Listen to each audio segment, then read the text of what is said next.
Coastal road पर इस वक्त हम मौजूद हैं। ये एक बड़ा रोड है जो 3 राज्यों को, दिल्ली के अंदर ये स्थित है और यहाँ से हरियाणा होते हुए उत्तर प्रदेश जाता है। कांग्रेस नेता बिलाल अहमद ने आज यहाँ पर एक अनशन का प्रोग्राम किया। आप देख सकते हैं अपने कार्यकर्ताओं को लेकर। ये जानना दिलचस्प है कि ये कांग्रेस के कार्यकर्ता है या कॉलोनी के रहने वाले लोग इनके साथ यहाँ पर इस अनशन में जुड़े हैं। और आज इस सड़क को इन्होंने जाम करके रखा है। यहाँ से एक अनशन को लेकर सबसे पहले भी मुखर होकर आवाज़ उठाते रहे हैं लगातार। अब देखना ये है कि इस अनशन को किस हद तक लेकर जाते हैं। बिलाल साहब, आपका बड़ा खैर मकदम। देखिए, आपका ही बहुत बहुत शुक्रिया कि आपने हमारे पास आया और जनता की आवाज़ को उठाने के लिए आपने तो मैं कह रहा हूँ आज तो आप काफ़ी जो है एक रोष आपके अंदर कितना जोश नज़र आ रहा है।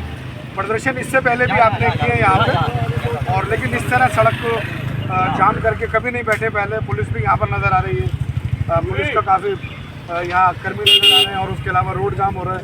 क्या कहेंगे इस बारे में? देखिए तारिक भाई, हम सिर्फ इतना ही कहना चाहेंगे कि हमारा रोड बनना चाहिए और रोड की समस्या को लेकर हम यहाँ बैठे हुए हैं। आपको पता है पिछले 1 महीना पहले हम भूख हड़ताल पर भी बैठे थे और हमने शासन को भी बताया था, प्रशासन को भी बताया था कि ये रोड हमारा, ये रोड नहीं मौत का कुआं बन चुका है। ये रोड की कई सारी माँओं की जान ले चुका है। कई सारे युवा पैरालाइज हो चुके हैं। वो युवा जो पुलिस की भर्ती में जाना चाहते हैं, जो देश की सेवा करना चाहते हैं, लेकिन वो पूरी तरीके से जब पैरालाइज हो गए, वो चलने का मुहताज हो गए और वो साहिब फराश हो गए और वो चल नहीं सकते। आखिर उसका जिम्मेदार कौन? क्या जो दिल्ली के मुखिया हैं अरविंद केजरीवाल साहब, उनके ऊपर अटेम्प्ट टू मर्डर 302, 308 का 307 का मुकदमा लगना चाहिए उनके ऊपर। या जो हमारे सांसद महोदय हैं, इससे पहले एमएलए थे, अब महोदय हमारे सांसद महोदय बन गए हैं। क्या जिस तरीके से उन्होंने शिलान्यास किया था चुनाव से पहले और उन्होंने नारियल भी कई सारे तोड़े थे, क्या इसी दिन के लिए तोड़े थे? क्या वो वोटर जिनके ज़रिए से वो सांसद बने हैं, जिनके ज़रिए से उनको एमएलए बनाया गया है, आखिर इसका जिम्मेदार कौन? वो नौजवान जो पुलिस में जाना चाहता है, वो नौजवान जो देश की सेवा करना चाहता है, वो नौजवान जो देश की उन्नति के लिए लड़ना चाहता है, लेकिन ये रोड उसने उसको पूरी तरीके से पैरालाइज कर दिया है। आखिर उसका जिम्मेदार कौन? क्या दिल्ली के मुखिया या हमारे सांसद महोदय या आम आदमी पार्टी के लोग? हम सिर्फ और सिर्फ बहुत ही विनम्रतापूर्वक हम लोग गांधीवादी हैं। जिस तरीके से माननीय राहुल गांधी कश्मीर से लेकर कन्याकुमारी तक युवाओं की, किसानों की, मजदूरों की, सबकी आवाज़ उठा रहे हैं, उसी तरीके से हम सब लोग यहाँ बैठे हुए हैं कॉलोनी के तमाम लोगों की आवाज़ उठाने के लिए, युवाओं की, नौजवानों की और ख़ासतौर से उन बच्चों की जो सुबह सुबह स्कूल जाते हैं, जो देश के भविष्य है, जो आगे जाकर कोई IAS बनेगा, कोई डॉक्टर बनेगा, कोई इंजीनियर बनेगा, कोई देश की संसद में जाकर देश के लोगों को आवाज़ उठाएगा। आखिर उनकी आवाज़ कौन उठाएगा? इसीलिए हम यहाँ बैठे हुए हैं कि रोड बनना चाहिए। मैं आज ये अपील करने नहीं बैठा हूँ, ये चुनाव का समय है कि आप किसको भी वोट दीजिए, हमें उससे कोई मतलब नहीं, लेकिन मैं कॉलोनी के विकास के लिए, कॉलोनी की उन्नति के लिए, कॉलोनी की तरक्की के लिए मैं आप सभी चैनल माध्यम से भी कहूँगा कि अगर आपके पास अगर कोई नेता, चाहे वो आम आदमी पार्टी के प्रत्याशी हों, चाहे बीजेपी के प्रत्याशी हों, चाहे कांग्रेस के प्रत्याशी हों, आप सभी को ये कहिएगा जब तक आप हमारा वोट नहीं देंगे तो वार्ड 184 के कोई बूथ में वोट डालने नहीं जाएगा। ये हमारा संकल्प होगा। हम ये पूरी तरीके से हमारी रोड बनवाइए, वरना हम पूरी तरीके से हड़ताल करेंगे, चाहे वो डीएम के पास जाना पड़े हमें, चाहे हमारे SDM साहब के पास जाना पड़े, चाहे हमें SCP DCP साहब के पास जाना पड़े। हम लोगों को मना करेंगे, आपका विकास नहीं होगा। जब वोट डालने से तो अपना विकास नहीं होगा, वोट को बंद कर दीजिए, तब हो सकता है यहाँ के नेता सुने आपकी बात को, आपका रोड बनवा दें। बिलाल भाई, प्रदर्शन लगातार होते रहे हैं।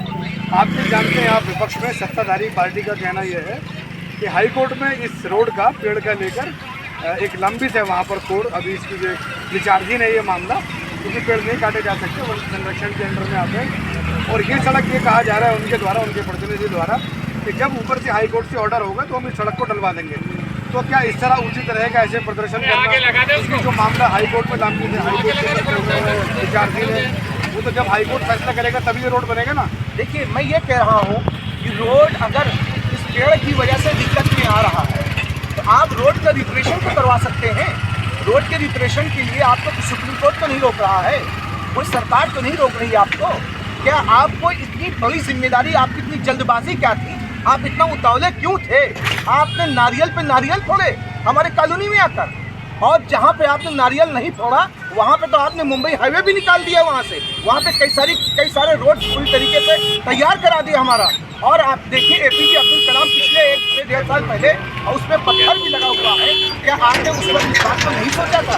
आपको उस वक्त चुनाव दिख रहा था, आपको उस वक्त दिख रहा था कि आपको लोगों को वोट लेना है। आपको ये चीज़ रोड तो बनाया था उस समय, वहाँ पे काला रोड डाला था, वो जनता को भ्रमित करने के लिए किया था। उसी तरीके से जैसा अरविंद केजरीवाल साहब आज 21 रुपये लोगों को दे रहे हैं, उसी तरीके से वो भी लोगों को बेवकूफ़ बनाने के लिए, ताकि हमारे हित में वोट पड़े, बिल्कुल उसी तरीके से किया था उन्होंने। एक आखिरी बात बिलाल साहब, आप कॉलोनी वार्ड 184 के रहने वाले हैं, यहाँ पर आप रहते हैं। आपने अपने एक मैसेज के माध्यम से जो व्हाट्सएप ग्रुप में आपने मैसेज किया कि अगर ऐसा कुछ यहाँ पर नहीं होता, सरकार के द्वारा काम नहीं करा जाता, तो हम जनता से फंड लेकर अपने सर आपने कहा कि रिपेयरिंग का काम, कम से कम जो गड्ढे हैं उन गड्ढों को भरने का काम अपने फंड से और कॉलोनी के जो लोग हैं उनके सहयोग से कराएंगे। देखिए, हम सबसे पहले सामाजिक कार्यकर्ता हैं। हम लोगों के हित की आवाज़ उठाना चाहते हैं और लोगों के साथ रहना चाहते हैं, क्योंकि लोग हमें प्यार करते हैं, हम उनसे प्यार करते हैं। अगर शासन के ज़रिए से, प्रशासन के ज़रिए से कोई आवाज़ हमारी नहीं सुनी जाती है, जाहिर सी बात, हमने सबसे पहले कहा कि 10,000 रुपये हम देंगे इस रोड के रिपरेशन के लिए, और यहीं पे हम लोग डोनेशन कैंप लगाएंगे। और सबसे ये हमारे पुलिसकर्मी भाई यहाँ पर आए हुए हैं, हम उनसे भी कहेंगे, विनम्रतापूर्वक अपील करेंगे, क्योंकि ड्यूटी आप सुबह भी देते हैं, शाम को भी देते हैं, यहाँ पे कोई लाइट भी नहीं लगी हुई है, तो उसके देखते हुए हम आपसे भी चंदा लेंगे और कॉलोनी के जिम्मेदार लोगों से भी चंदा लेंगे, और जो लोग यहाँ चलते हैं हम उनसे भी 1-1 रुपये लेंगे, ज़्यादा नहीं। उस 1 रुपये के ज़रिए से हम रोड को बनवाएंगे। और पेड़ कटे न कटे वो अलग की बात है, हम इस पर पूरी तरीके से रेडियम लगा देंगे, रात में जो चलने वाले लोग हैं उनको दिखेगा। हम इंसानियत के लिए काम करना चाहते हैं, मानवता के लिए काम करना चाहते हैं, बिल्कुल उसी तरीके से जिस तरीके से माननीय राहुल गांधी जी कभी जाते हैं मोची से मिलते हैं, कभी जाते हैं किसान से मिलते हैं, कभी जाते हैं मजदूर से मिलते हैं, कभी जाते हैं सिलाई करने वाले से मिलते हैं, उसी तरीके से हम लोग रोड पर बैठे हैं। अगर हमको कोई प्रॉपर तरीके से कोई जवाब नहीं मिलता है, जिस तरीके से आज सांसद महोदय हमारी कॉलोनी में एक वो क्या बोलते हैं ट्रांसफार्मर को उद्घाटन करने के लिए आ रहे हैं, हम सोच रहे हैं हो सकता है यहाँ पर आकर भी हो सकता है कुछ हमको आश्वासन दे दें और हमारी बात को सुन लें। हम उनसे सिर्फ यही कहेंगे, हम आपके हैं, हम आपके परिवार हैं, हम ही ने आपको ताज पहनाया है, इसके ज़रिए से आप सांसद महोदय मेमले से सांसद महोदय बने हैं, इसीलिए मैं बैठा हूँ यहाँ पे। हो सकता है उन तक आपके चैनल के माध्यम से हमारी आवाज़ पहुँचे और वो हमारी आवाज़ को सुने। और रोड को अगर वो नहीं बनवाते हैं, ये तो हमने संकल्प ले ही लिया है, हम तो रोड बनवा कर ही रहेंगे।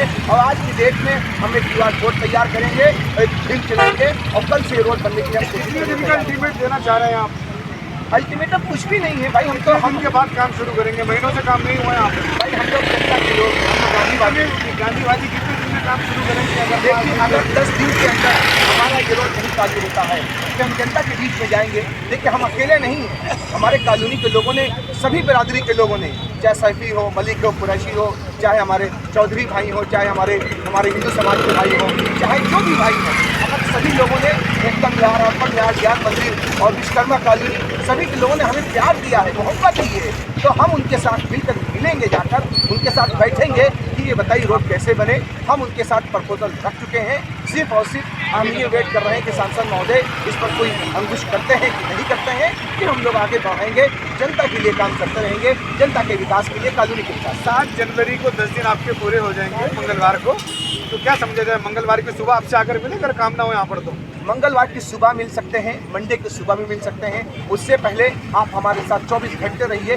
कॉलोनी के अंदर जो हम मोबिलाइज करेंगे, एक परसेप्शन क्रिएट करेंगे कि कॉलोनी के रोड किस तरह बने, उसके लिए हम सभी लोग चाहेंगे कि आप भी उसमें हमारे साथ शामिल हो और हमारे साथ कॉलोनी हम उनसे भी चाहेंगे वो भी हमारे मीटिंग में शामिल हो, क्योंकि ये सब का मुद्दा है, ये बिलाल का मुद्दा नहीं है, ये कॉलोनी का मुद्दा है, कॉलोनी के लोगों का मुद्दा है और हरियाणा के लोगों का मुद्दा है, यूपी के लोगों का मुद्दा है, दिल्ली के लोगों का मुद्दा है। इस आवाज़ को हम मुखर तरीके से उठाते रहेंगे और इसी तरीके से अगर ज़रूरत पड़ी अब जेल भरो आंदोलन भी करेंगे। तो ये थे हमारे साथ बिलाल अहमद, काफ़ी रोश में आज नज़र आ रहे हैं और पूरा रोड यहाँ जाम हुआ है और पुलिस प्रशासन भी यहाँ पर मौजूद है इनको देखने के लिए, सब कर रहे हैं। अब 7 जनवरी को देखना ये दिलचस्प होगा, क्या बिलाल अहमद के द्वारा यहाँ पर अनशन दोबारा की जाएगी, इस पुरस्कार रोड का काम शुरू किया जाएगा या सांसद महोदय अपने मामले को संज्ञान में लेकर कुछ कार्रवाई करेंगे।